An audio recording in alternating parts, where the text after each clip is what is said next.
Like I mentioned, the stabbing at Harding High School is the second tragedy St. Paul students have had to cope with in the last month.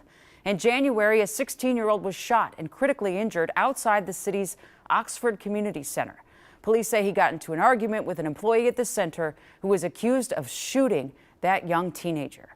The community center has been closed since that day, but that will change tomorrow. And as leaders prepare to reopen that center, Kent went to find out how they plan to restore a sense of security inside one of the city's most important community spaces.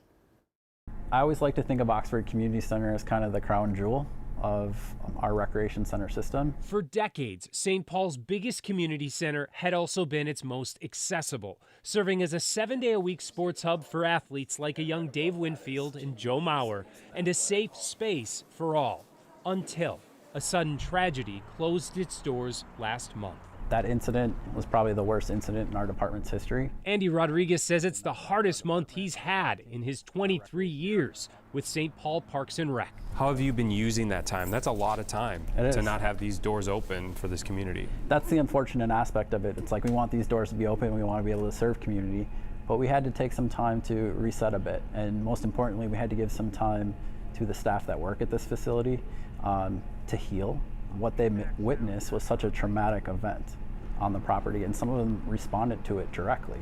What have you learned about any kind of tensions or dynamics involved that led up to that? When it comes to our young people engaging in violence, fights, things of that nature that could occur after school release and, head on over to this side of the street. I think it boils down to how our community responds collectively. Going forward, that means a collective security effort involving St. Paul Police and community groups providing extra help outside Oxford and Central High School, especially on weekday afternoons between 3 and 4:30. That's really the peak time of when we've seen the highest level of incident over the last year or so.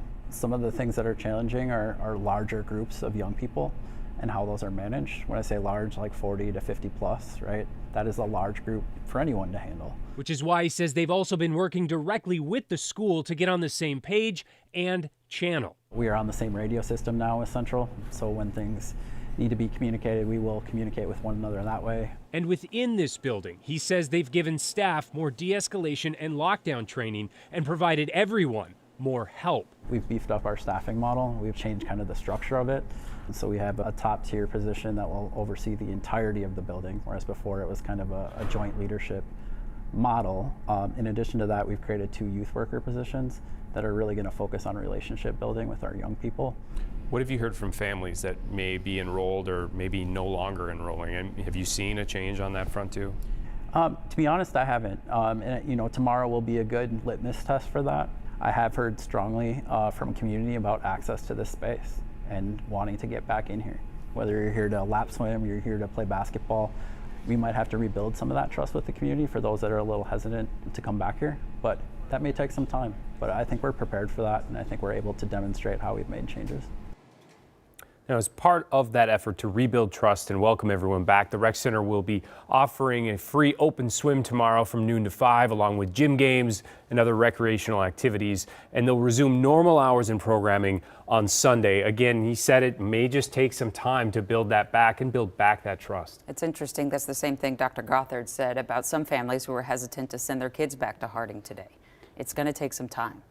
Going to take time and conversations. I mean, even for staff, like he said, everyone's going through a lot right now. They're going to have meetings with the community coming up over the next few weeks about programming and about some of those things to try to get that conversation going. All right. Thanks so much, Kent. We appreciate it.